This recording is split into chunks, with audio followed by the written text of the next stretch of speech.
Hello, my friend. The world of magic, filled with legends and ancient tales, is opening its gates once again.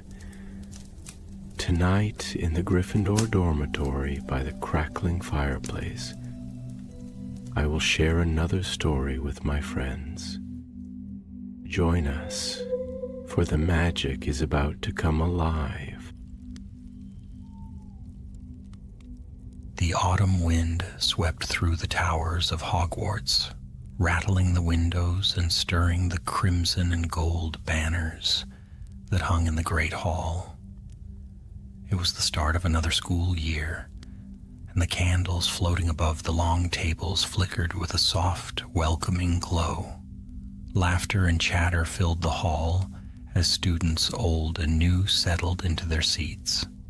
At the high table, Headmistress McGonagall stood proudly in her emerald robes, her eyes sharp as ever despite the years. "Welcome home," she said, her voice carrying through the enchanted ceiling that shimmered with stars. "And for those joining us for the first time, may Hogwarts be the place where your magic finds its home." Applause echoed.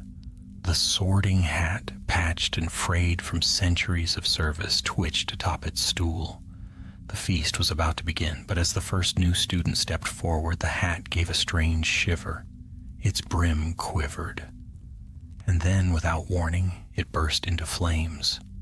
Screams rose through the great hall. Flames licked the edges of the stool, sparks flying across the floor. Professor Flitwick doused the fire with a wave of his wand, but the damage was done. The hat, ancient and loyal, was reduced to smoldering ashes. Only a single scrap of charred parchment remained, drifting to the floor like a feather. McGonagall picked it up carefully, her brow furrowing.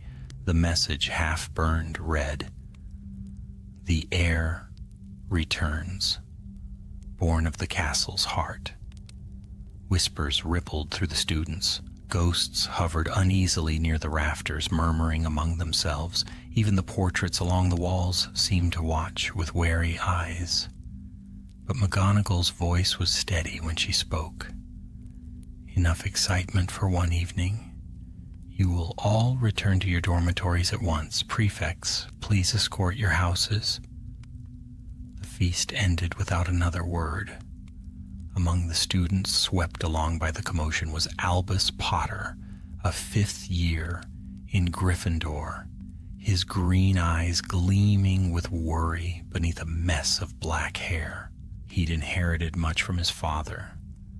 The restless curiosity, the knack for trouble, and the habit of being exactly where mysteries seemed to unfold. That night, as the Gryffindor common room buzzed with frightened chatter, Albus sat by the fire beside Scorpius Malfoy and Rose Weasley. Scorpius, pale and thoughtful, traced his finger along a page of Hogwarts. "A history," Rose paced restlessly. "It's gotta be a prank," Rose said, though her voice lacked conviction. "Someone must have cursed the hat." "Then why the message?" Scorpius murmured, looking up. "The heir returns, born of the castle's heart." That sounds like something out of the Founder's legends. Albus frowned. "The castle's heart? Do you think it means—" Before he could finish, the fire before them flared green, twisting violently. A face appeared in the flames, not a person's, but something older, deeper. For a heartbeat, it looked like the faint outline of 4 figures: a stern man with a serpent's medallion, a wise woman crowned with ravens, a broad-shouldered man holding a hammer, and a kind-eyed witch in flowing robes. The 4 founders.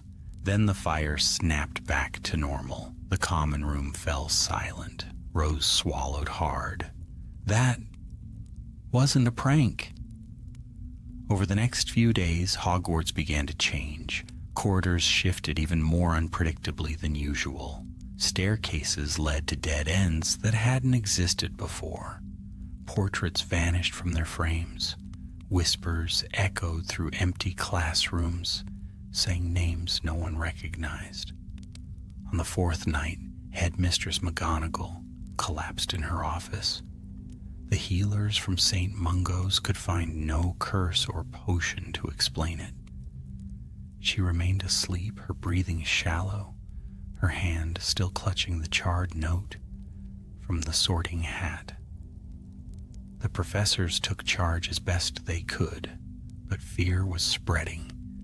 It was said that the castle itself was sick, that something ancient had awakened beneath its foundations.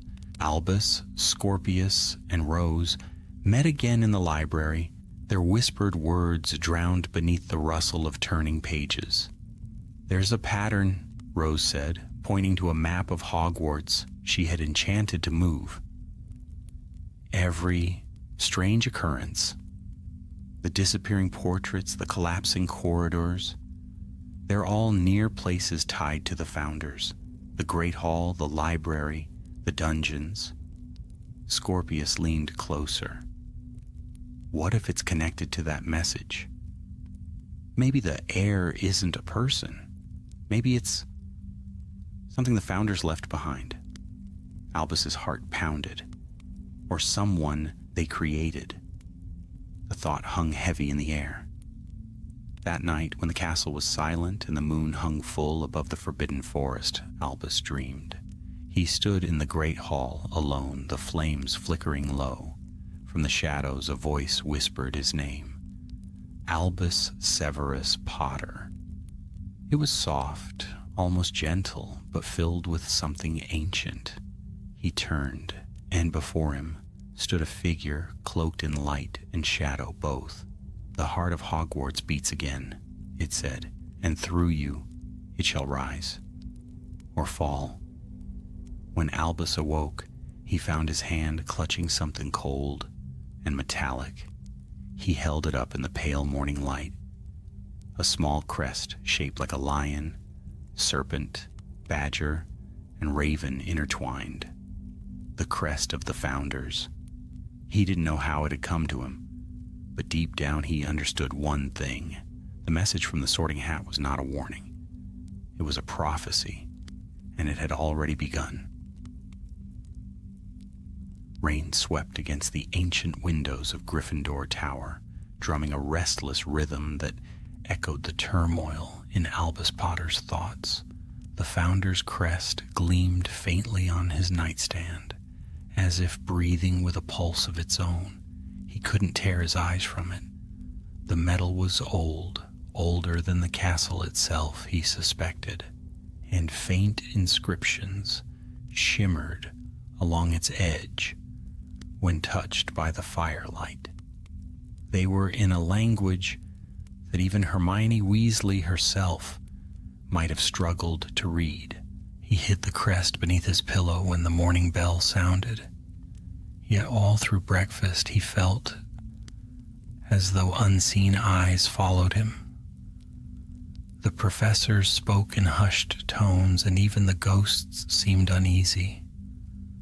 The fat friar avoided the great hall altogether, while nearly headless Nick floated anxiously above the Gryffindor table, whispering to anyone who would listen that the castle was breathing again.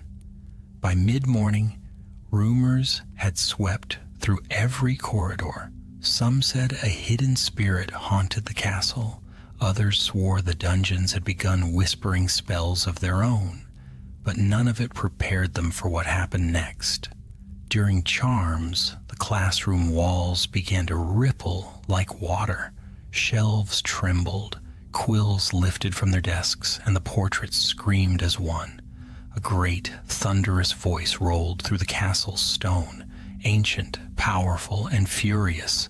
The heart awakens, and none shall stand in its way. Every student froze. Then, as suddenly as it had begun, silence fell. Professor Flitwick looked pale as parchment. "Class dismissed," he squeaked, voice trembling. "At once." That evening, Albus gathered Scorpius and Rose once more in the library's restricted section. Lanterns flickered across shelves of dust and shadow As the trio worked in silence, Rose was the first to speak. "I've found it," she whispered, pointing to a faded entry in ancient Hogwarts. "Foundations and enchantments." It spoke of the Hall of Origins, a chamber said to lie deep beneath the castle where the founders sealed their greatest works. It was built, the text claimed, to preserve Hogwarts' spirit for all eternity. "Look here," she said, running her finger down the parchment. "It says the hall can only be opened by one who bears the mark of all four houses. That crest you found, Albus, it's the key." Scorpius leaned closer, eyes wide. "If that's true, then you might be the heir?" Albus finished, though his voice faltered on the word. "But that doesn't make sense. My father wasn't—" "It might not matter," Rose interrupted. "If what we've seen is true, the castle itself thinks you are." Albus stared at the crest again. The metal was warm now, pulsing faintly like a heartbeat. "Then we find this Hall of Origins," he said at last, "before the castle tears itself apart." Their search began in secret. They avoided the staff, who were busy tending to the sick and frightened students. McGonagall still lay unconscious in the hospital wing, guarded day and night by portraits of past headmasters. The trio scoured forgotten staircases, sealed doors, and dusty classrooms, following the faint magical hum that seemed to grow stronger near the lower floors. On the third night they found it. It was Scorpius who noticed the anomaly, a narrow gap between two dungeon walls, just wide enough for a person to slip through. Beyond it, a staircase spiraled downward into darkness. The air grew colder with each step, heavy with the scent of age and stone. When they reached the bottom, the staircase ended in a great iron door, carved with the four creatures of the houses. Albus raised the crest. The carvings shimmered and the door trembled, groaning as it opened. They stepped into a vast chamber, far grander than they had imagined. The ceiling arched high above, glittering with stars like the enchanted sky of the great hall. 4 statues stood at the center, facing one another. Godric Gryffindor with his sword, Helga Hufflepuff with a cup of gold, Rowena Ravenclaw holding her diadem, and Salazar Slytherin with his serpent staff. Between them lay a stone dais carved with runes that glowed faintly blue. Rose approached it cautiously. "It's beautiful," she whispered, "but look at this inscription. It's the Founder's Oath." Scorpius read aloud, voice echoing softly. "When one shall bear our mark combined, the spirit of Hogwarts shall be entwined.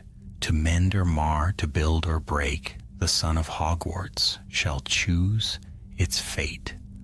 The moment he finished, the chamber shuddered, the runes flared to life, and a spectral wind surged through the hall. The statue's eyes glowed, and for a fleeting instant, they seemed to move. A voice spoke, not one, but 4 together, blending like a chorus of time itself. "Welcome, child of the castle. Our legacy stirs once more." The friends drew their wands. "Who are you?" Albus demanded, though he already knew the answer. "We are the memory of Hogwarts," the voices replied, "bound by our magic to guard the heart of this place, but dark forces have awakened, born of old pride and betrayal. One among us, Salazar, has returned in spirit, seeking dominion once more." A cold wind swept across the chamber. The statue of Slytherin cracked, and from its shadow a faint figure began to form, a tall man with sharp features, his eyes like pools of green fire. "Fools," he hissed, "you would see this castle fall to weakness and decay. I built it to endure, and now, through this child, I shall restore its strength." Before they could move, A surge of energy struck Albus like lightning. The crest burned against his chest, searing through his robes. He cried out, stumbling backward as visions flashed through his mind, serpents coiling through corridors, walls shifting, magic pulsing like a heartbeat gone mad. Rose caught him before he fell. "Albus, stay with me." The chamber trembled violently. Cracks spread across the floor, and the air filled with dust. The spectral founders' voices rose in unison, straining against Slytherin's power. "Resist him, child. Hogwarts' fate lies within you." With the last of his strength, Albus pressed the crest to the floor's glowing runes. Light burst from it so bright that even the shadows screamed. Then, silence. When the light faded, the chamber was still. The statues were motionless once more. The figure of Slytherin gone, but Albus lay pale and trembling, the crest dim and cracked in his hand. Scorpius knelt beside him. "He's alive," he breathed, relief flooding his face. Rose looked around the hall, her expression grim. "We've woken something that won't sleep again." Albus stirred, his voice barely a whisper. "He's not gone. He's waiting." And somewhere, deep within the stone walls of Hogwarts, a serpent's hiss answered in the dark.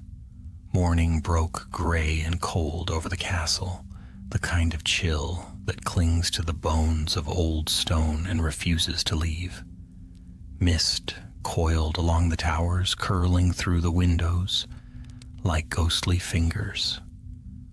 To the rest of Hogwarts, it was only another dreary day, but to Albus Potter, it felt as though the castle was holding its breath. He sat in the hospital wing, pale and quiet beneath the crisp white sheets. Madame Pomfrey bustled nearby, muttering about reckless children and dangerous relics, though even her sharpest scolding could not mask the tremor in her voice. For the first time in centuries, Hogwarts itself seemed ill. Scorpius Malfoy sat at Albus's bedside, flipping through a leather-bound book, his blonde hair falling into his eyes. "You nearly burned the floor off the castle," he said softly. "Next time, maybe we try not touching the glowing runes of doom." Albus managed a faint smile. "Noted." Rose Weasley entered then, clutching a stack of parchments covered in her neat handwriting. "I've been in the library since dawn," she said breathlessly. "I found references to something called the Founder's Curse. It was created when the Founders bound their magic to the castle. It was meant to protect Hogwarts forever, but if disturbed," Scorpius finished, "it turns the castle's power inward." Rose nodded grimly. "Exactly. The magic begins feeding on itself. That's what's happening now. The shifting walls, the whispers, the fire. Hogwarts is unraveling." Albus pushed himself upright, ignoring Madame Pomfrey's protests. "Then we have to find a way to stop it. If this curse destroys Hogwarts, it'll take everyone inside with it." The words hung heavy in the air. They all knew the truth. No spell, no charm, no potion had ever been recorded that could reverse the Founder's enchantments. But Albus could still feel the pulse of the crest against his skin, faint but alive. Somewhere deep beneath the fear, a spark of hope remained. That night, when the castle grew silent and the corridors emptied of wandering ghosts, the trio slipped from the hospital wing. They moved through secret passageways and hidden staircases that only the Marauder's map could reveal, though this time the map itself flickered strangely, as if Hogwarts resisted being seen. In the dungeons, the air shimmered with magic gone awry. Torches burned blue, and shadows moved against the walls, without source or shape. The three pressed on, until they reached the stone serpent door that led to the Chamber of Secrets. "Are you sure?" Rose whispered, her hand trembling on her wand. "No," Albus admitted, "but I can feel it. Something's waiting below." He stepped forward, the parcel-tongue words coming to his lips as if he had known them all his life. "Open!" the serpent hissed, and the stone door slid aside with a grinding roar. A cold wind swept through, smelling faintly of salt and decay. They descended the long stairway, their footsteps echoing through the darkness. The chamber was as vast and eerie as legend described. Columns carved with serpents rising to a ceiling lost in shadow, the floor slick with ancient damp. But the statue of Salazar Slytherin that once dominated the chamber was gone. In its place stood a dark rift, a wound in the very fabric of the castle, glowing faintly green. Scorpius whispered, "That wasn't here before." "It's feeding on the curse," Rose said, eyes wide. "It's growing stronger." Albus approached the rift slowly. The closer he came, the louder the whispers grew. Voices calling his name, some soft and pleading, others cruel and cold. He saw flashes of faces, students long dead, the founders themselves, his father's shadow, battling serpents. In a flood of memory, not his own, a voice rose above them all, rich and venomous. "The son of Hogwarts. Mine to command." The rift exploded with light, throwing them backward. The chamber trembled as ghostly figures appeared. Salazar Slytherin foremost among them, his eyes burning with emerald fire. "You dare defy your maker?" he hissed, his form half shadow, half flame. "This castle was my creation before it was theirs, and through you, boy, I shall rise again." Albus raised his wand, but Slytherin only laughed. "You cannot fight what you are," he said. "The mark binds you.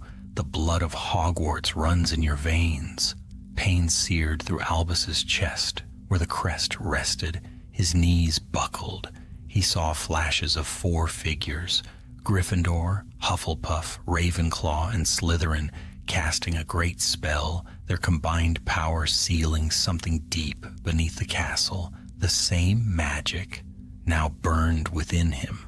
Rose and Scorpius tried to pull him back, but the floor cracked beneath their feet. Water surged through the fissures, cold, ancient water from the lake above.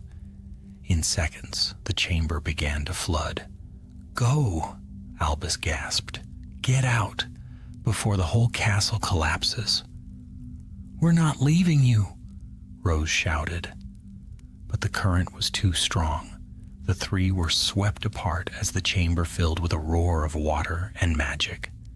Albus was hurled against a stone pillar, the crest torn from his grasp. It floated toward the rift, glowing fiercely. Slytherin's spirit reached for it, his laughter echoing through the collapsing hall. "Yes, the power returns to me." Albus forced himself to his feet, wand trembling in his hand. "No," he said through gritted teeth. "It belongs to Hogwarts, not you." He spoke words he did not know, words older than time, and the crest flared brighter than the sun. The water turned to light, sweeping through the chamber in a great wave that tore Slytherin's form apart. When the light faded, Albus found himself lying on the cold stone floor, drenched and shivering. The chamber was silent once more. The rift had closed, but the crest was gone. Rose and Scorpius stumbled toward him, coughing and soaked. "Is it over?" Scorpius croaked.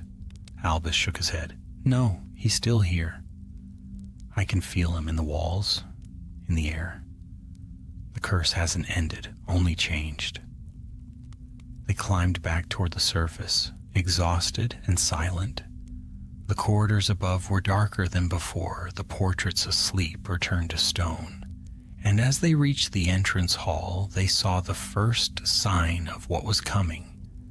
The great hall doors had fused shut, the wood twisted into something black and serpentine, and above them, carved deep into the stone, glowed words none of them had ever seen before. The son of Hogwarts has chosen. The reckoning begins. The torches flickered out. Only the faint echo of a serpent's hiss lingered in the dark. The storm had settled over the castle by morning, thick and unrelenting. Rain lashed against the high windows, and thunder rolled like a restless beast above the towers.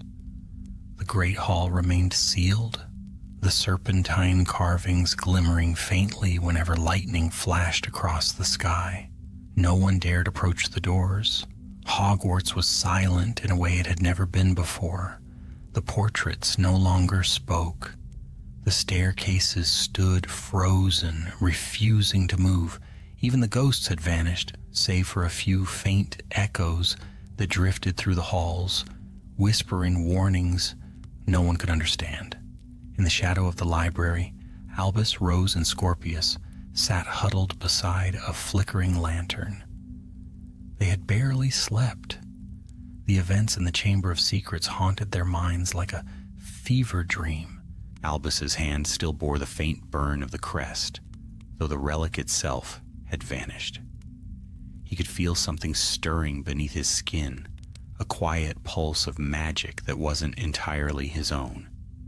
"We can't tell the others," Rose said firmly.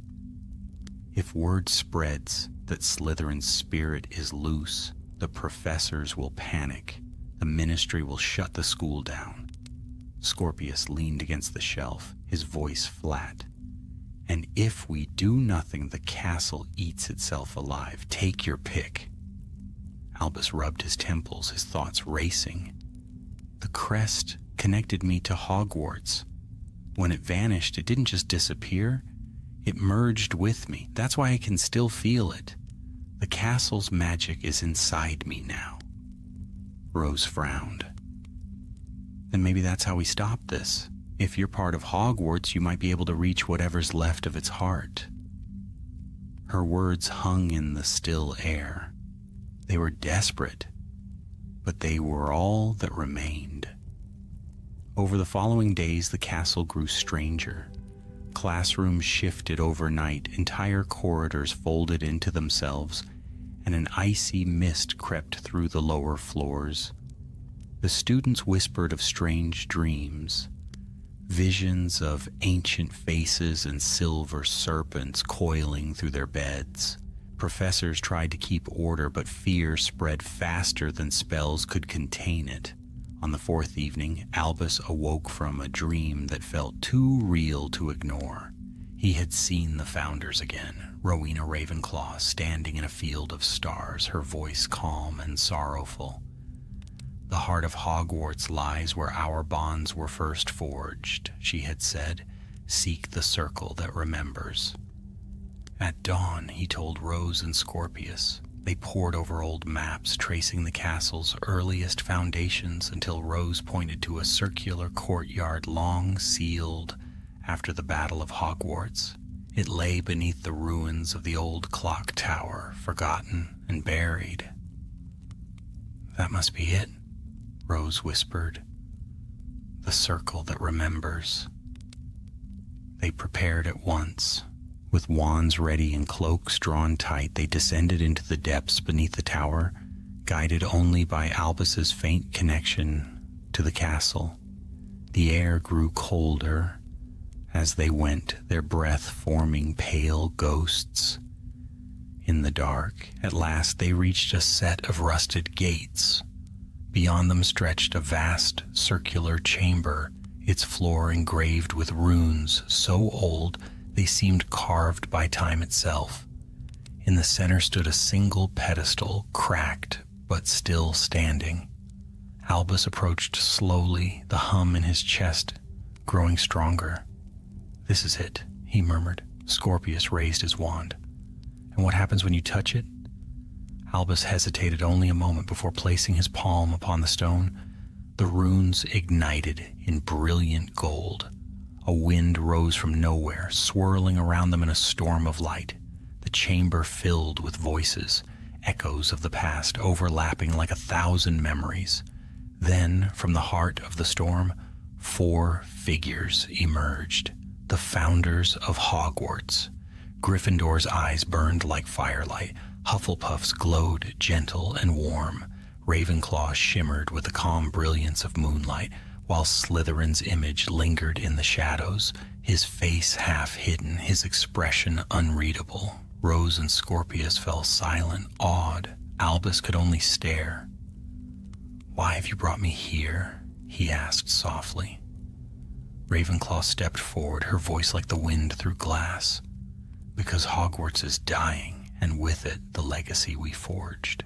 The curse has grown beyond its bounds. You, child of its heart, are the only one who can end it." "How?" "The bond that sustains Hogwarts is broken," said Gryffindor, his deep voice echoing like a drum. "Salazar's spirit seeks to command it. If he succeeds, he will enslave the castle and all who dwell within to his will. You must restore balance." "But I can't fight a ghost," Albus said. "He's already inside me. I can feel him." Hufflepuff's eyes softened. "Then do not fight him, child. Understand him. What he seeks is not power alone, but redemption twisted by pride. Heal the wound, and the curse will fade." The light flickered, and the image of Slytherin's spirit stirred. His voice came low, cold, and sorrowful. "They never understood me," he whispered. "I built this place to protect magic from those who would destroy it, and yet my name became a curse." His gaze met Albus's. "You bear my gift now. Use it wisely, or you will repeat my sin." The chamber trembled violently. Cracks split the floor, and the light flared until the figures dissolved. Albus stumbled back, gasping as pain lanced through his chest. When he looked down, the crest had reappeared, glowing like molten gold against his skin. Rose caught him as he fell to his knees. "Albus, what's happening?" He looked up, eyes blazing with faint green fire. "He's here. Slytherin's spirit. He's inside the castle, moving through it like blood. He's trying to claim the magic completely." Scorpius's face went pale. "Then we're running out of time."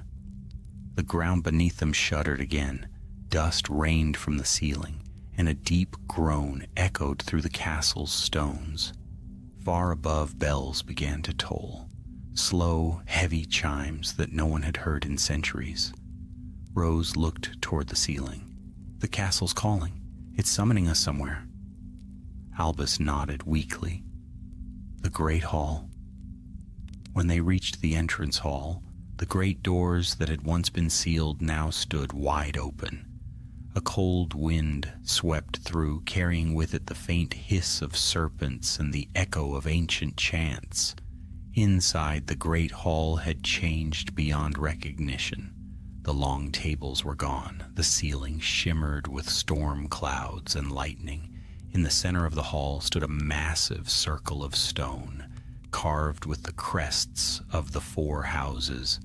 Albus stepped forward, drawn by a force he could not resist. The moment his foot crossed the threshold, the torches burst alight in emerald flame. From the shadows at the far end of the hall, a figure emerged, tall, robed in darkness, his eyes burning with the same green fire that glowed within Albus's own. Salazar Slytherin's spirit smiled. "At last," he said softly, his voice echoing through the storm. "The son of Hogwarts returns to fulfill his destiny." And before any of them could move, the doors slammed shut behind them with a sound like the breaking of the world. Lightning forked across the enchanted ceiling, casting wild shadows through the great hall. The air itself seemed alive, thrumming with power, humming with the deep pulse of something ancient and awakened. Every candle had gone dark, save for the emerald flames that lined the walls like serpents slithering through stone. Salazar Slytherin's spirit stood at the far end of the hall, his long black robes billowing though no wind stirred. His eyes, a cold and merciless green, gleamed with recognition as they fixed upon Albus Potter.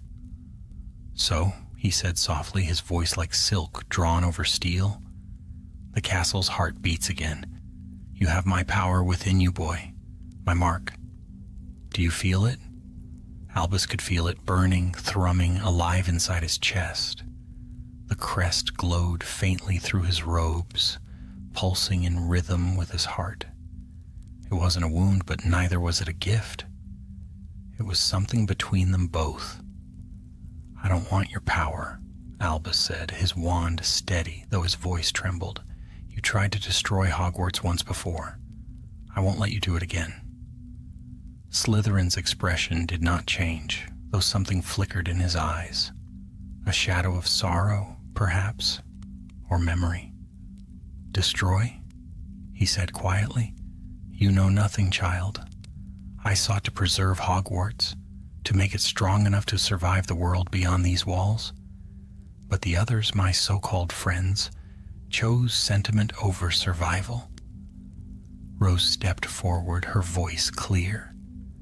"You poisoned it with your pride. You cursed the very magic that keeps this place alive." Slytherin's smile turned sharp. "And yet without my curse, Hogwarts would not live at all. It is the bond of the Founder's power that sustains it. The spell I created to hold their spirits together. When they cast me out, they bound the curse to the castle instead of ending it. You live, girl, because of my pride." The air quivered with power as he spoke, and the green flames grew brighter. Scorpius moved closer to Rose, his wand raised. "You've twisted the castle into something it was never meant to be. You're feeding on it, draining it dry." Slytherin's gaze flicked toward him, almost lazily. "Ah, a Malfoy. There's always a Malfoy at the edge of great ruin, isn't there? But you carry fear like a shield. You'll never understand what it means to be chosen." Albus's hand clenched around his wand. "Enough. This isn't about blood or heritage. It's about Hogwarts. You said I carry your mark, then tell me how to break it." The spirit's expression hardened. "Break it? There is no breaking what was never a chain. You are bound to this place, as I was. The castle breathes through you now. If it falls, so do you." The storm above rumbled louder, and cracks appeared in the enchanted ceiling, revealing flashes of lightning beyond. The floor beneath their feet trembled. Slytherin spread his arms, and magic rippled outward from him in waves of green light. "You cannot destroy what you are part of," he said. "But you can choose what Hogwarts becomes. Power or ruin, strength or decay. Decide, son of Hogwarts." The light struck Albus full in the chest, knocking him backward. He fell to his knees, gasping as visions flooded his mind. Memories not his own. He saw the four founders standing in a circle of fire, their faces young and resolute. He saw Slytherin breaking from them, fury in his eyes, his wand raised as he wove the first threads of the curse. He saw the castle's heart, a vast core of light buried beneath the foundations, splintering as their bond fractured. "Albus!" Rose's voice broke through the haze. She ran to his side, grabbing his arm. "You have to fight him." "I can't," he gasped. "He's inside me." Scorpius took a step forward, his wand trembling but firm. "Then we'll help you." He raised his wand, shouting, "Protego Maxima!" A golden barrier burst to life around them, barely holding against the green storm that tore through the hall. The walls cracked. The very stones of Hogwarts groaned in protest. Slytherin's form flickered, half real and half ghostly flame. "You cannot hide behind spells," he said. "The castle itself is mine to command." With a gesture, he shattered the barrier.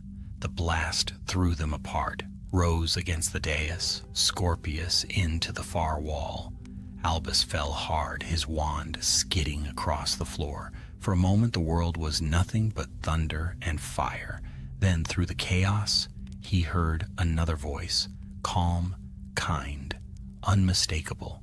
"Courage, Albus, courage when all else fails." The words were not his father's nor his own memory. They came from deep within the crest's light, echoing the voice of Godric Gryffindor himself. Another voice followed, Helga Hufflepuff's, warm as sunlight. "Trust your friends, as we once trusted one another." The pain faded enough for Albus to rise. "You're wrong," he told Slytherin, his voice steady now. "Hogwarts doesn't belong to one of you. It belongs to all of you, Gryffindor, Hufflepuff, Ravenclaw, and yes, even you." Slytherin hesitated. For a single instant, the fire in his eyes dimmed. "They betrayed me," he said. "They feared my strength." "They feared your hatred," Albus answered, "and it's still eating you alive." Before the spirit could respond, Rose and Scorpius stood beside him once more. Their wands rose in unison, and together they spoke a spell Albus had only heard once in his father's stories, a spell of pure light, of unity stronger than division. Expecto Patronum. 3 bursts of silver light filled the hall, a phoenix, a badger, and a dragon. They circled Slytherin's form, driving back the darkness. The green fire recoiled, hissing, and Albus felt the curse within him weaken. He raised his wand, the crest blazing at his chest. "It ends now," he said, "not with hate, with harmony." The floor beneath the great circle began to glow, the 4 house crests burning bright as the Patronuses merged into one. Light surged upward, consuming the hall in a storm of gold and silver. The walls shuddered, the ceiling cracked, and for one breathless moment, all of Hogwarts seemed to sing. Slytherin's spirit screamed, not in anger but in anguish. His form wavered, torn apart by the same power he had once created. "You think this is victory?" he cried. "You cannot unmake me. I am the castle." Albus's voice was firm. "Then live as part of it, no more shadows." The light engulfed him. When it faded, the great hall was still. The green flames had vanished. Only the faint golden glow of the crest remained, now cool and quiet against Albus's heart. Rose and Scorpius stood beside him, dazed but alive. The air felt clean again, light as though the castle had drawn its first breath in centuries. Scorpius exhaled shakily. "Please tell me that's the end of it." Albus looked up. The enchanted ceiling was clear once more, starlight shining through the drifting mist. Yet in the distance he thought he heard a whisper, soft, almost gentle. "Hogwarts endures." He smiled faintly. "Not yet," he said, "but soon." And as dawn broke over the castle's towers, the first rays of sunlight touched the stone floors, warm and golden, the light of a school reborn, and a legend beginning again. The first light of dawn crept across the castle grounds, soft and gold against the shattered turrets. The storm had passed, but Hogwarts bore its scars. The once polished marble floors, cracked and darkened, banners torn, and staircases frozen mid-motion, as though stunned by what they had witnessed. Yet for the first time in many days, the silence was peaceful. Albus Potter stood upon the steps of the great hall, his robes torn and his wand arm bandaged. Rose and Scorpius stood beside him, their faces pale with exhaustion. The great doors behind them were open at last, the hall within quiet, save for the whisper of the wind through broken windows. The curse had been undone, or at least silenced, but none of them truly knew for how long. Professor McGonagall had been revived hours after the battle. When the magic that had seized the castle finally broke, she had awoken as if from a deep sleep, the note from the Sorting Hat still clenched in her hand. She said little when Albus told her what had happened, only that she had seen the Founders in her dreams, watching from beyond the veil, and that Hogwarts itself seemed lighter somehow. Still, there were questions, too many of them. Now, as the sunlight spilled across the courtyard, the trio stood in the chill air, saying nothing for a long while. Finally, Rose spoke. "It feels different," she said softly, "almost alive." "It is alive," Albus replied. "It always was." He could still feel the faint hum beneath his skin, the pulse of the castle, steady and quiet. The crest had faded from sight, but its warmth lingered near his heart. He didn't know whether it had merged with him completely or simply disappeared into the magic of the place, but he could sense it, like a heartbeat beneath the stone. Behind them, the doors of the great hall creaked open again. Professor McGonagall emerged, leaning slightly on her staff. Her sharp gaze swept over them, and though her lips were pressed into a thin line, her eyes softened. "I suppose," she said briskly, "that asking the three of you to explain precisely how you managed to awaken a 1,000-year-old curse and then unmake it in a single night would be futile." Scorpius managed a tired grin. "We'd only confuse you, Professor." "I dare say you would," she said. Then after a pause she added more gently, "You've done something remarkable, though the details will no doubt haunt the school's records for centuries. But remember this, Hogwarts has survived because of those who choose courage over fear. That is what keeps its heart beating." Albus bowed his head. "Yes, Professor." She turned back toward the hall, murmuring almost to herself, "Perhaps it's time the Sorting Hat had a word with you, Mr. Potter. Or rather, what's left of it." When she was gone, Rose frowned. "What does she mean, what's left of it?" Albus hesitated. "I think I know." They went together to the headmistress's office, climbing the spiral staircase that groaned beneath their feet.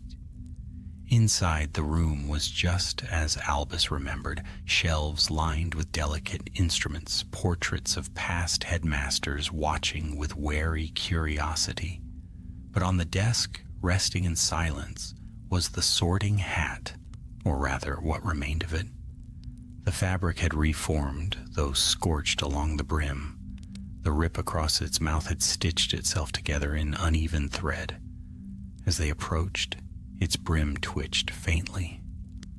"Ah," it croaked, its voice dry as parchment. "The boy who carries the heart of Hogwarts?" Rose jumped. "It's alive! Alive enough," the hat muttered. "Thanks to him." Its gaze, or whatever passed for one, turned toward Albus. "The curse has been quelled, child, but not destroyed. You carry it now in place of the castle, a living ward. Hogwarts breathes through you." Albus felt a cold tremor run through him. "So it's not over." "Nothing truly ends at Hogwarts," the hat said. "The Founder's magic runs deep. You have balanced it, not broken it. But beware, young Potter, the heart that binds also tempts. The same power that saved this castle could destroy it, if guided by pride or fear." Scorpius folded his arms. "So, no pressure then." The hat chuckled, a rasping sound that might once have been laughter. "You three have done what none have done in 1,000 years. Hogwarts owes you a debt it can never repay. But your story, I think, is far from over. Its brim drooped and the voice faded, leaving only silence. They left the office in thought. Outside, the corridors were filling again with the voices of students returning from shelter. Laughter echoed faintly, tentative but real. For the first time in weeks, Hogwarts sounded alive. By evening, the great feast had been restored, though many of the candles still flickered weakly and half the enchanted ceiling remained clouded. The hall was warm and bright. McGonagall spoke briefly, thanking the students for their courage, but she made no mention of the battle. It would become legend soon enough without her telling. Afterward, Albus slipped away from the celebration and wandered alone through the courtyard. The night air was cool and clean. He walked beneath the archways, the stones humming faintly beneath his boots. "Strange, isn't it?" said Scorpius, appearing beside him, "saving a castle that nearly tried to kill us." Albus smiled faintly. "It wasn't trying to kill us. It was trying to wake up." Rose joined them, her red hair glinting in the moonlight. "So what happens now?" "You're part of Hogwarts. Does that mean you're stuck here forever?" Albus looked up at the towers, their windows glowing softly against the night. "No," he said quietly. "It means wherever I go, Hogwarts goes with me." They stood together in silence for a time, watching the moon drift across the sky. Far off, the lake shimmered like a sheet of silver.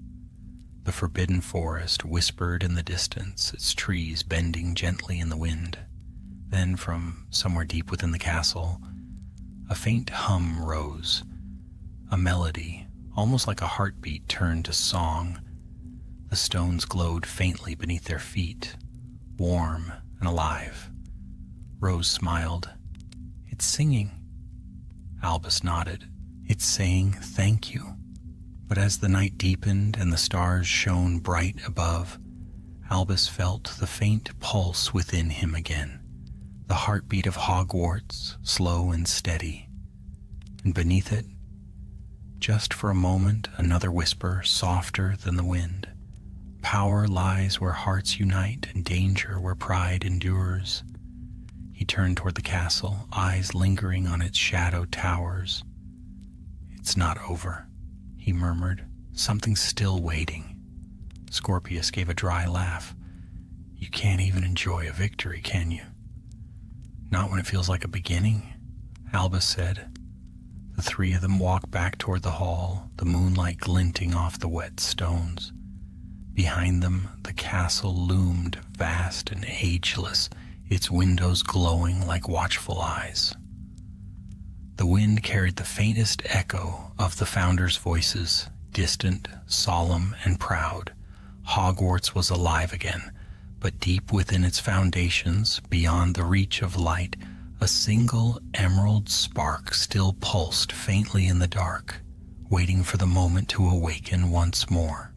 Winter settled over Hogwarts with a quiet grace. The first snow came in a flurry of silver flakes, draping the castle in white and turning the forbidden forest into a ghostly maze of frost and shadow. The lake froze solid, gleaming like black glass beneath the pale sun. For the students, it was a season of laughter and relief. After the strange storms and the weeks of fear, the school was alive again. Lessons resumed. The staircases moved when they were supposed to. The portraits once more argued about Quidditch. But for Albus Potter, peace was uneasy. The heart of the castle still beat within him. At first it had been a faint hum, almost soothing, but now it stirred more often, flaring at odd hours, especially when he passed through the great hall or near the dungeons. Sometimes he thought he could hear whispers beneath the stone, faint as the sighing of wind, ancient words, half forgotten. Rose noticed it first. They had been studying by the fire in the library when Albus suddenly dropped his quill, clutching his chest. A brief flash of green flickered beneath his robes, gone as quickly as it came. "It's happening again, isn't it?" Rose said quietly. Albus hesitated. "I keep hearing things. Not words, more like memories. The castle remembering itself." Scorpius looked up from his notes. "That doesn't sound normal." Albus gave a tired laugh. "Since when has anything about this been normal?" But even as he tried to dismiss it, the unease grew. That night he dreamed again of the Founders. They stood in the Hall of Origins, their forms wavering like reflections in water. Slytherin's shadow lingered apart from the others, his expression unreadable. "Why do you call to me?" Albus asked. Rowena Ravenclaw's voice echoed softly. "Because you are the keeper of what we began. The curse is broken, but the wound remains. You must mend it." "How?" he pleaded, but their faces blurred, fading into mist, and he awoke to find his scar, the faint outline of the crest, glowing faintly upon his chest. The next morning the castle began to change again. Not violently this time, but subtly. Stone doors opened where none had been before. New passages whispered of forgotten places. A mural appeared overnight in the corridor outside the great hall, a grand painting depicting the four Founders standing together, though their faces were strangely shadowed. Beneath it an inscription shimmered in gold. "Where pride divided, unity must restore." Rose traced the letters with her hand. "It's like it's talking to us." Scorpius's eyes narrowed. "Or warning us." That afternoon, Headmistress McGonagall summoned them to her office. She looked weary, her silver hair drawn back more tightly than usual. "Strange magic is stirring again," she said without preamble. "The castle is awakening in ways even I do not understand. I fear the remnants of the Founders' power still linger." Albus met her gaze. "You think Slytherin's spirit is back?" "I think," she said slowly, "that his will never truly left. And now that you have taken part of the castle's magic within yourself, Mr. Potter, you may be its bridge, its voice. What do you want me to do?" Her eyes softened. "Listen." That night Albus did exactly that. He went alone to the great hall where the candles floated dimly above the empty tables. The mural's words echoed in his mind. "Where pride divided, unity must restore." He knelt at the center of the stone floor, pressing his palm to the surface. At first there was only cold. Then warmth spread through his hand, and the hall seemed to breathe around him. The voice that came was neither male nor female, young nor old. It filled the air like a song without melody. "The heart that binds you is strong, but incomplete. One Founder's pride still festers. One must return what was taken." Images filled Albus's mind, the Chamber of Secrets, the Emerald Light, the serpent twisting in the dark, and then something new. A hidden vault, deep within the Forbidden Forest, sealed by 4 sigils. A vault that pulsed with the same light as his heart. When he told Rose and Scorpius the next morning, Rose's eyes shone with excitement and dread. "A vault of the Founders," she whispered. "It must be where they bound the last of their power. If we can reach it." "We might finish what they started," Albus said. "Or release something worse," Scorpius added grimly. Still, they agreed to go. That night, under the cover of falling snow, the 3 slipped beyond the gates. The Forbidden Forest loomed ahead, vast and dark. Every branch dripped with frost, and the ground crackled beneath their boots. The air was sharp and still. They followed Albus's instincts more than any map. The magic within him tugged like a compass needle, drawing them deeper through the trees. Shadows moved among the trunks, centaurs watching from afar, curious but silent. After hours of walking, they came upon a clearing. At its center stood a ring of ancient stones, half buried in snow. Symbols carved into them glowed faintly blue, forming the shape of the 4 houses' crests, intertwined. "This is it," Rose breathed. They stepped into the circle. The moment Albus's foot touched the center, the snow scattered as if by invisible hands. Light burst from the stones, shooting upward into the night. The forest trembled. The ground split, revealing a staircase spiraling down into the earth. "Always down," Scorpius muttered. They descended cautiously, wands raised. The air grew warmer, heavy with magic. At the bottom lay a vast chamber filled with light, the vault of the Founders. 4 altars stood around a central pillar, each bearing a relic: Gryffindor's sword, Hufflepuff's cup, Ravenclaw's diadem, and a serpent-shaped amulet of silver and emerald. "The amulet," Rose whispered. "Slytherin's."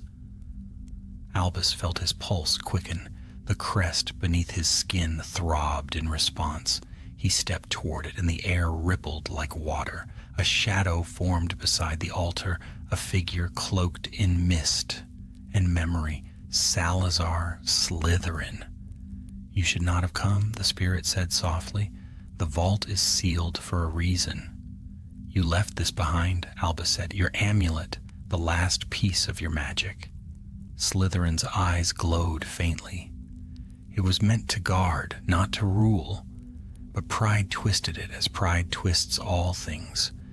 Now it waits for a master, and you—" He paused, studying Albus with something that was not quite anger, not quite sorrow. "You are bound to it, as I once was." The amulet lifted from the altar, spinning slowly in the air. Its light reflected in Albus's eyes, green and gold entwined. Rose called out, "Albus, don't!" But the amulet flew into his hands. The moment it touched him, the chamber roared to life. The 4 relics blazed, the runes on the floor igniting with power. The crest upon Albus's chest burned like fire. He fell to his knees as voices thundered in his mind. 4 voices, shouting, pleading, arguing. Scorpius and Rose rushed forward, but a barrier of light flung them back. Slytherin's spirit loomed over Albus. "The heart of Hogwarts beats within you," he said. "But tell me, boy, will you wield it as savior or as sovereign?" Albus gritted his teeth, his vision fading beneath the surge of light. "I'll wield it as neither," he whispered. "I'll wield it as myself." And the chamber exploded with brilliance, swallowing them all in a storm of gold and green fire. When Albus opened his eyes, he was no longer in the vault. The air was still and silver, and the world around him shimmered like a dream. The floor beneath his feet was smooth stone, rippling faintly as if made of light itself. Above him stretched no ceiling, only a vast expanse of stars swirling in quiet motion. He stood alone in the space between time and memory. Then slowly, 4 figures appeared before him, the Founders of Hogwarts. They shone faintly, not as ghosts, but as fragments of living magic, echoes carved from the very heart of the castle. Rowena Ravenclaw was the first to speak, her voice calm and hauntingly beautiful. "The vault has opened once more. You have crossed the threshold of creation itself." Albus's voice came hoarse. "Where am I?" "You stand within the heart of Hogwarts," said Godric Gryffindor, his crimson cloak flowing as though stirred by invisible wind. "This is where our magic was born and bound. Few have ever seen it and lived." Helga Hufflepuff smiled sadly. "And fewer still have come by choice." Albus swallowed hard. Why have I been brought here? Ravenclaw's eyes gleamed like sapphires. Because the balance has not yet been restored, Slytherin's power has awakened, and through you, it seeks to rewrite what we made. At her words, the air trembled. A fifth figure began to form beyond them, tall, cloaked in shadow, with eyes like twin emerald flames. Salazar Slytherin's spirit stepped forward, his expression unreadable. I did not summon him, Ravenclaw said coldly. Slytherin gave a faint smile. No, he summoned me. Albus felt the weight of that truth press upon his chest. The amulet's chain, now coiled around his wrist, pulsed faintly with light. Slytherin turned to him. You opened the vault. You claimed what was mine. You have seen what this world does to those who wield power. Tell me, boy, will you shatter what remains or make it stronger? I don't want to destroy anything, Albus said. I just want to end this. Slytherin's smile faltered. Then you are already more founder than I ever was. The others watched in silence. For a long moment, the chamber was filled only with the sound of Albus's own heartbeat echoing in the stillness. Then Gryffindor spoke. Child of the castle, he said, stepping forward, you carry within you the magic of all four houses, the courage of the lion, the wisdom of the raven, the loyalty of the badger, and the cunning of the serpent. That unity is the heart of Hogwarts. But the curse we wove has left a scar upon the world. If you wish to heal it, there is but one way. Albus met his gaze. Tell me. You must give the heart a new vessel, said Hufflepuff softly. Release it from your blood, or it will consume you. The magic cannot dwell in a single soul forever. Ravenclaw raised her wand, and the stars above them flared brighter. You must choose a place for it to rest, one that embodies the harmony we lost. Slytherin's eyes darkened. Be warned, boy. If you cast it away without care, others will seek it. Magic this old cannot be destroyed, only moved. Choose wisely. The four founders lifted their hands, and a circle of light opened upon the floor. Through it, Albus could see the real world. The vault, now trembling under waves of green and gold fire. Rose and Scorpius lay unconscious near the stairs, untouched but motionless.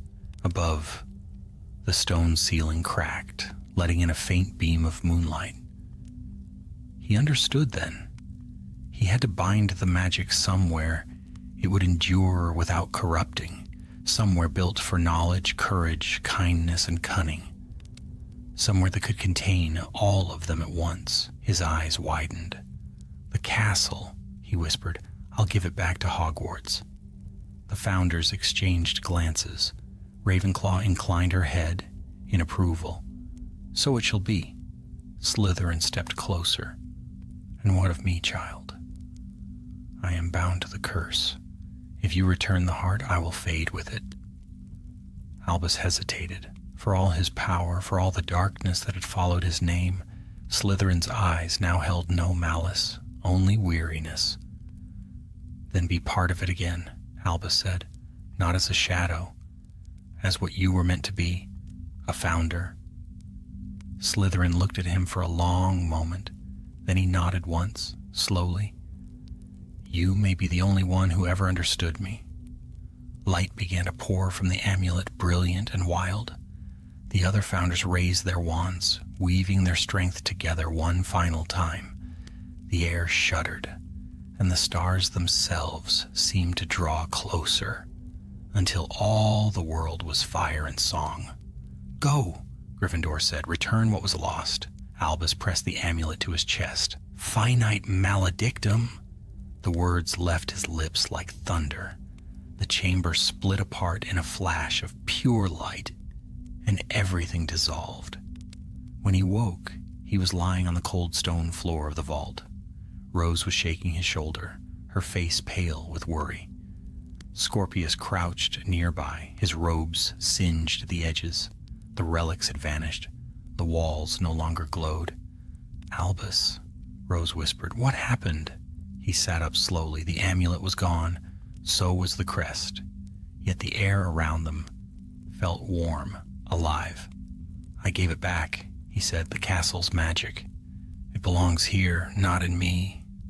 As they climbed back toward the surface, they saw how the magic had already begun to heal the world. The snow outside glowed faintly gold, untouched by frost. The trees of the forest bent their branches toward the rising dawn. The very stones of the castle shimmered as if newly built. But deep inside, Albus felt a hollow ache. A piece of him was missing, the heartbeat that had been both a burden and a bond. He realized how much he had grown used to it, how its rhythm had comforted him through the long nights.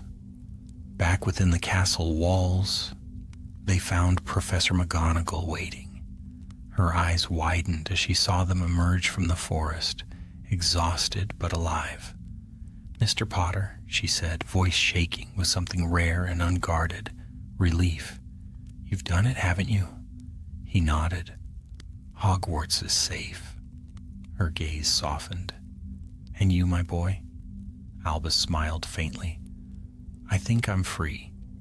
That night, when the students slept and the torches dimmed, Albus stood alone in the great hall once more.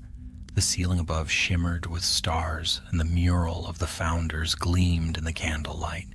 Their faces were no longer shadowed. Slytherin's was serene at last. A soft hum rose through the floor, the voice of the castle steady and eternal. "Thank you," Albus whispered. The air stirred gently, carrying a faint whisper in reply, ancient and proud. "As long as Hogwarts stands, you will never be forgotten." He turned toward the doors, his shadow stretching across the golden floor. Beyond the windows, snow fell quietly over the castle's towers. The magic of Hogwarts had returned to its home, and though Albus no longer carried its heart, he knew it would forever beat in rhythm with his own.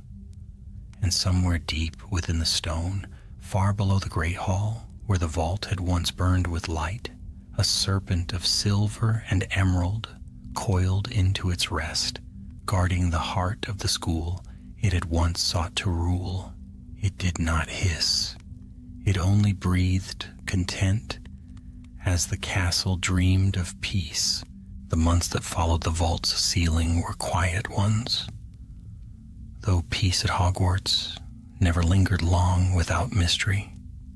Spring unfurled gently across the highlands, brushing the lake with silver ripples and filling the greenhouses with the scent of blooming dittany and fluttering puffapods. Students walked freely again beneath the archways, unaware of the storms that had nearly torn their school apart. But Albus Potter felt the castle differently now. He no longer bore its power, yet he could still sense its presence. The way the air hummed faintly when he passed through the great hall, the way the floor's heartbeat matched his own when he sat in silence. It no longer burned or whispered. It watched, warm and patient, like a guardian returned from long sleep. He would have liked to believe that the story had ended there, that the curse was gone, the founders at rest, and the castle content. Yet Hogwarts had a way of keeping its secrets close. And sometimes, late at night, Albus would wake to the sound of footsteps in the corridors when no one should have been walking them. It began one evening in early March. The sky outside the towers blazed with crimson sunset, the snow melting into thin rivers that wound their way toward the lake. Rose Weasley sat opposite him in the library, her hair glowing gold in the candlelight. "You've been distracted all week," she said quietly. "What's bothering you?" Albus glanced up from his parchment, then away. "It's nothing." She arched a brow. You're a terrible liar. Is it about the vault? He hesitated. I think something's still moving down there. Scorpius looked up from the next table where he was polishing his wand with the care of someone trying not to listen but failing miserably. You mean the vault we nearly died in? He said. Please tell me you're not planning to go back. No, Albus said quickly. Not unless I have to. But I've been hearing things again. Not voices, just echoes. Rose frowned. What kind of echoes? Like the castle's remembering something it shouldn't. For several days, nothing happened. Lessons continued. Exams loomed. Professor McGonagall gave Albus a rare smile when he correctly identified a 12th century defensive rune, and even Professor Slughorn praised Scorpius's potion for once not exploding. Yet each night, Albus's dreams grew stranger. Visions of stone corridors, lit by green fire, serpents carved into the walls, and faint whispers that spoke his name. He tried to ignore them, but the unease spread through his waking hours. One evening, as he crossed the courtyard on his way to the common room, he noticed the shadows of the towers shifting oddly as though the walls themselves were breathing. He stopped, heart pounding. It can't be, he whispered. The next morning brought confirmation. The students woke to find the mural of the founders in the Great Hall changed once more. The figures still stood together, but this time the serpent in Slytherin's crest had coiled higher, its emerald eyes gleaming as if alive. Beneath it, new words had appeared in curling script. The heart that sleeps shall one day wake anew. McGonagall ordered the hall sealed for inspection, but Albus knew better. He could feel it, the faint stirring in the foundations, the quiet rhythm of the castle's heart quickening again. That night he met Rose and Scorpius in the common room. The fire burned low, shadows stretching long across the crimson rugs. It's happening again, he said, the castle shifting. Rose folded her arms. Maybe it's just residual magic. After what we did in the vault, I'd be shocked if everything went back to normal overnight. Scorpius shook his head. Residual magic doesn't write new prophecies on the wall, Rose. He looked at Albus. You're sure this isn't coming from you? Albus hesitated. I don't think so. I gave the power back. But maybe it left something behind. They sat in silence. The fire crackled softly, casting gold light over their faces. Finally, Rose said, Then we'll find out what it wants, together.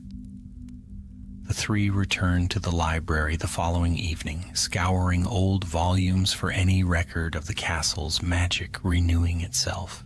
Deep within a dust-covered tome titled Chronicles of the Founding Years, Rose found a single passage that made her breath catch. The heart of Hogwarts may sleep, but never die. When harmony falters, it stirs once more to seek its keeper. Scorpius frowned. Its keeper? Sounds like it's looking for someone new. Albus felt a chill trace his spine. Or maybe it's looking for me. The wind howled that night, tearing through the towers. Rain lashed the windows, and thunder shook the castle's bones. Albus lay awake, listening. Somewhere below he could hear the deep groan of stone shifting, the faint ring of chains breaking. At last he rose, pulled on his cloak, and left the dormitory. The corridors were empty save for the dim flicker of torches. He followed the sound of the heartbeat, not in his chest, but beneath the floor.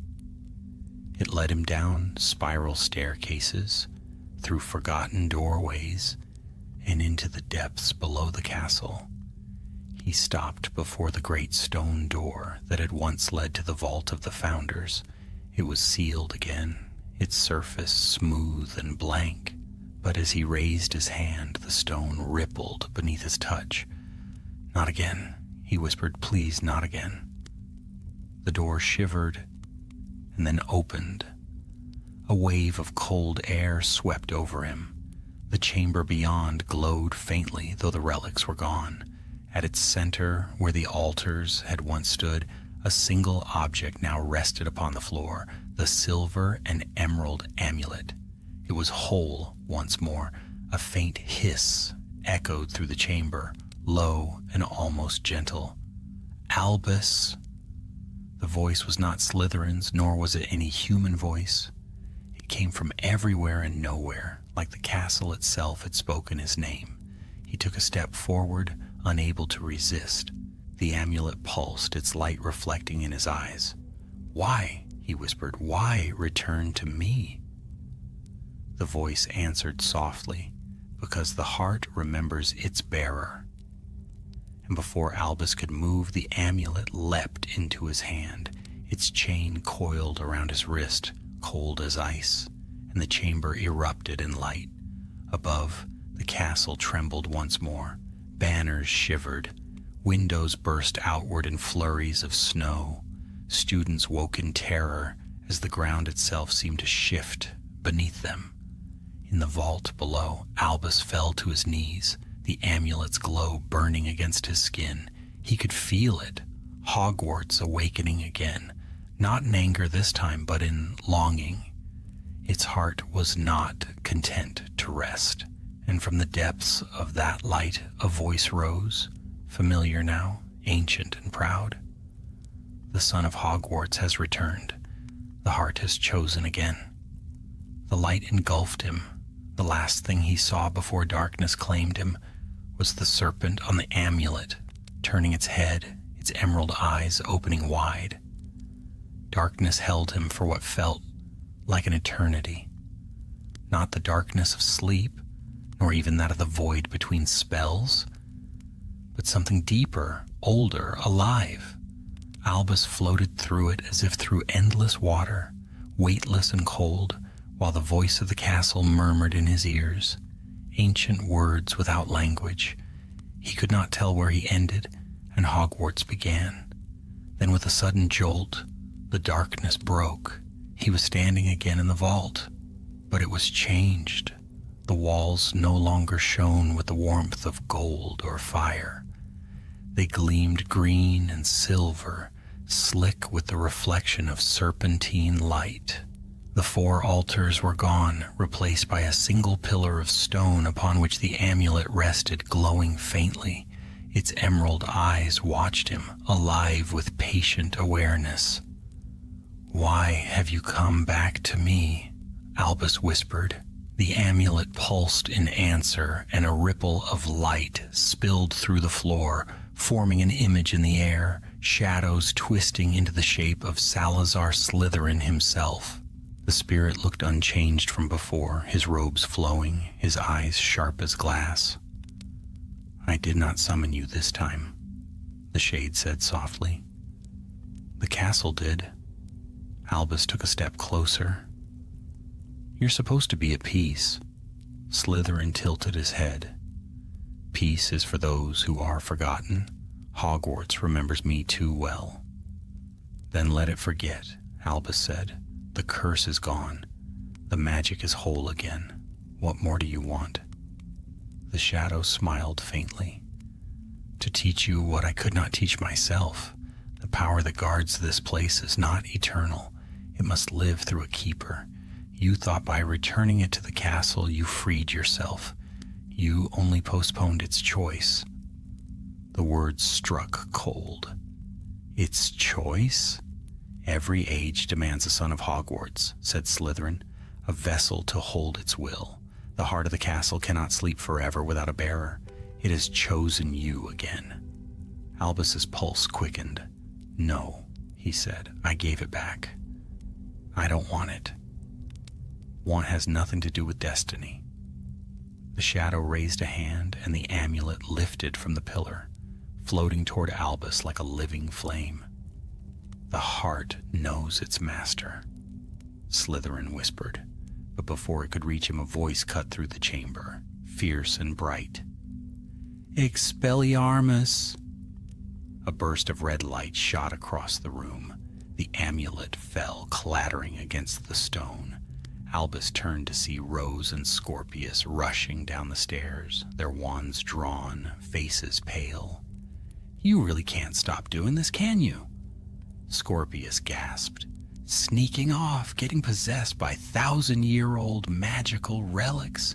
It's practically a hobby at this point. Albus managed a weak grin. I didn't mean to. Slytherin's voice rose sharply. You should not have come. His form thickened, the shadow deepening into substance. The chamber trembled. This place belongs to the heirs of its blood, not to meddling children. Rose stepped in front of Albus, wand blazing. He's not your heir, she said. He's Hogwarts. Slytherin's eyes flared with anger and something like grief. Then he is doomed, as I was. The amulet leapt from the floor, flying into Albus's hand before he could stop it. Power surged through him, fierce and familiar, racing through his veins like fire and ice. The chamber blazed with light. Scorpius shielded his eyes. Albus! I can't! Albus gasped. The magic poured through him uncontrollably, a storm of voices and memories. The founders' faces flashed before his eyes, the castle's heart beating in his ears. He felt everything, the roots of the walls, the breath of the towers, the echo of every spell ever cast within its halls. And beneath it all, one heartbeat stronger than the rest.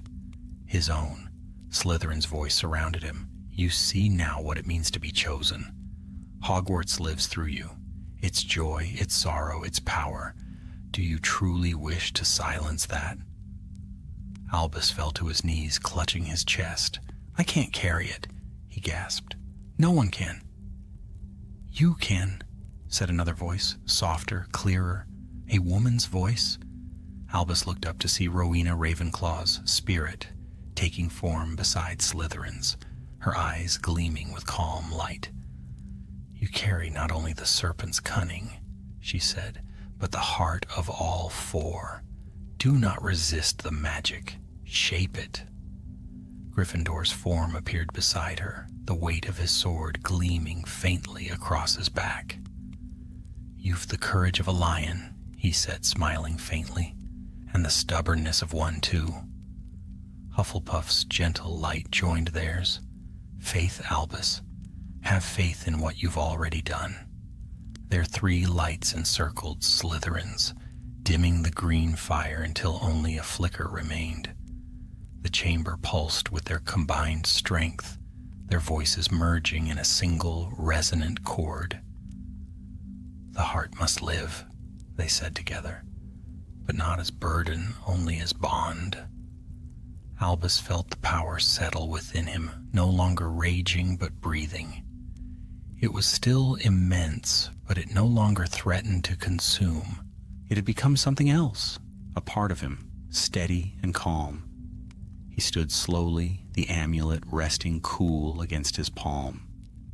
Slytherin's shadow lingered, his expression unreadable. You've tamed it, he said softly. I could not. Then help me keep it that way, Albus said. Slytherin's eyes narrowed. You would have me serve the very balance I once sought to control? Albus nodded. It's what you were meant to do. Be part of it, not master of it. For a long moment, the ancient wizard said nothing. Then with a quiet sigh, his form began to fade, dissolving into silver mist. Perhaps, he murmured, this time the heart has chosen well. The light of his passing flowed into the amulet, turning its glow from green to a warm, soft gold. The castle shuddered once more, then stilled. Rose rushed forward. Albus, are you all right? He looked down at his hand. The amulet had vanished. but a faint sigil now marked his wrist, the intertwined shapes of a lion, a raven, a badger, and a serpent. "I think," he said, "it's finally over." They climbed back to the surface in silence. Outside, dawn was breaking across the lake, painting the world in silver. The castle loomed above them, its windows gleaming softly in the morning light. Scorpius exhaled, long and shaky. "If it's not over this time, I swear I'm transferring to Beauxbatons." Rose laughed weakly. "You'd last a week." Albus smiled, but his gaze lingered on the towers. He could feel the castle's magic within him still, but it no longer demanded. It simply was, alive, enduring, whole. As they turned back towards the castle gates, a soft breeze stirred the air, carrying a whisper through the dawn. The son of Hogwarts walks with its heart. So long as he endures, so shall we. And high in the tallest tower, unseen, the Sorting Hat stirred in its sleep and whispered to the empty hall, "The legacy continues."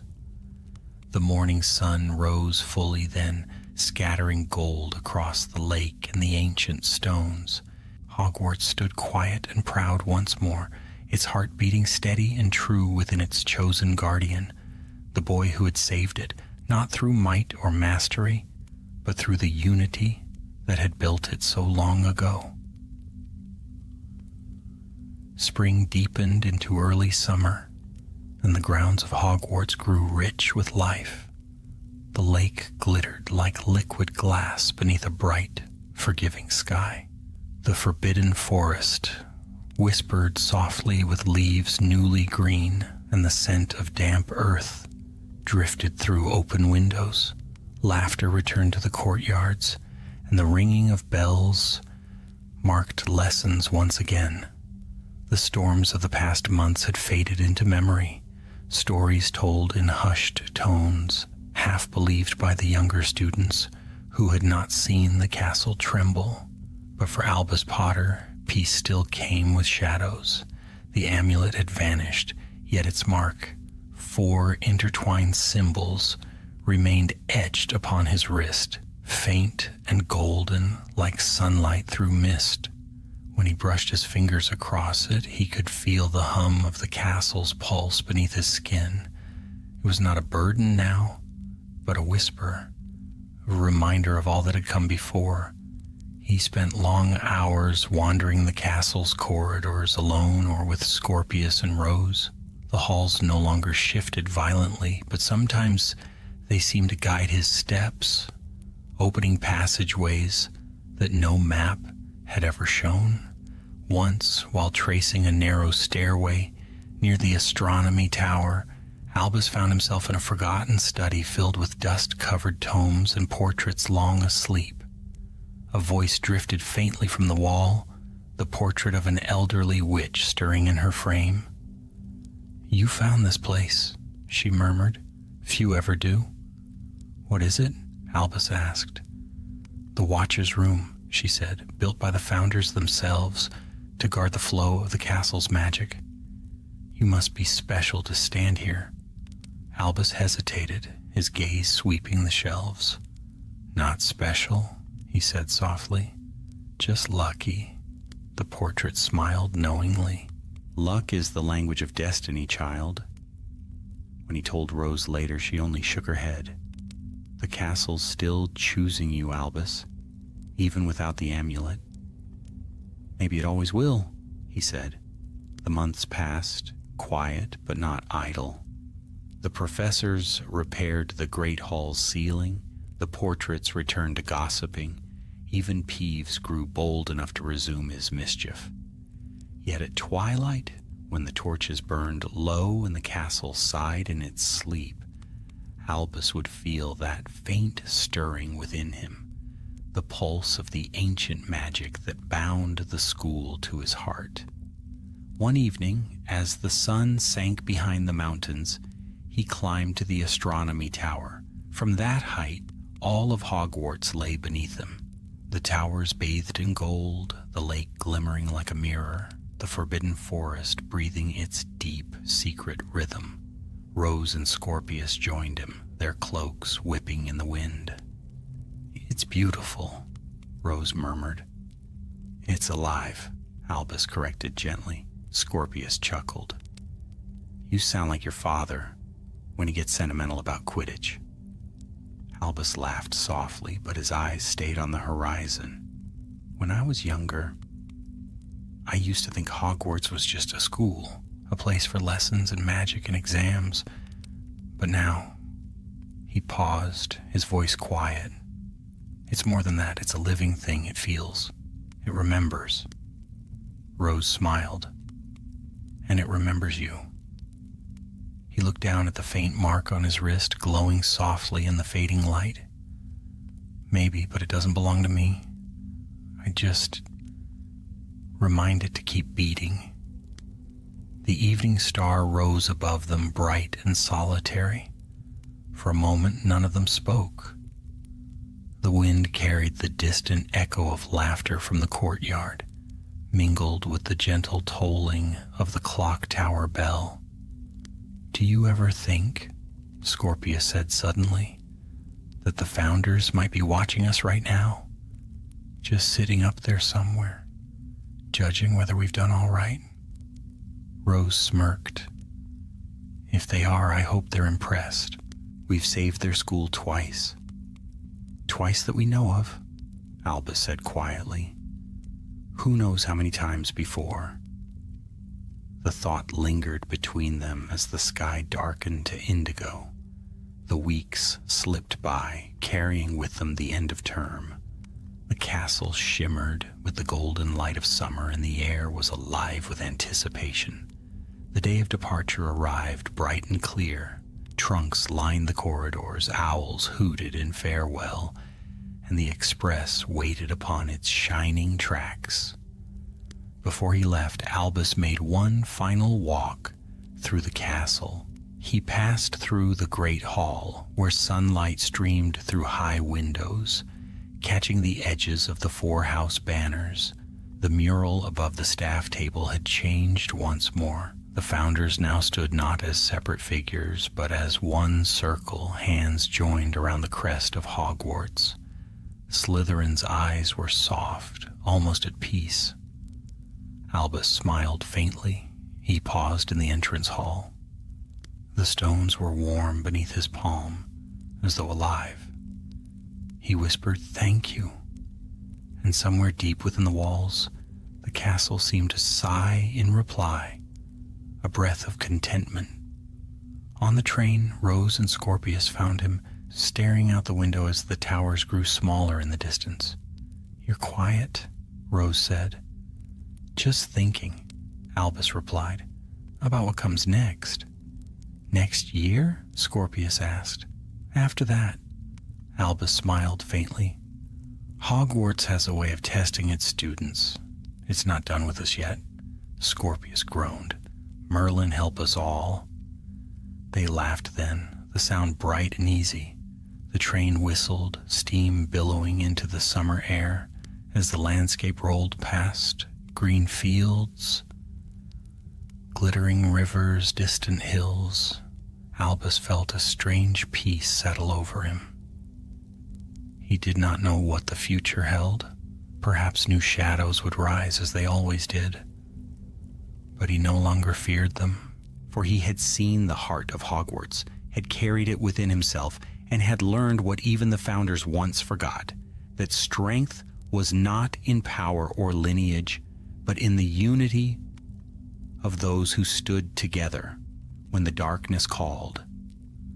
The journey home stretched long and golden beneath the afternoon sun. As the train sped northward, a breeze swept through the open window, carrying with it the faint scent of rain and wildflowers, and just for a moment the whisper of a familiar voice. "The heart endures." Albus smiled, closing his eyes. In that instant, he could almost hear the castle's heartbeat, still, steady and eternal, echoing faintly within his own. Far away, upon the hill where Hogwarts stood, the last light of day bathed its towers in gold. Within the great hall the candles flared one by one, though no hand had lit them. The ancient stones whispered softly to themselves, dreaming their endless dreams of courage, wisdom, loyalty, and ambition, bound together by the boy who had carried their heart and returned it whole. And so the legend of the son of Hogwarts passed into history, but the magic of that tale lingered, woven into every wall and echoing through every age. For as long as Hogwarts stood, and as long as students crossed its threshold, its heart would never sleep again.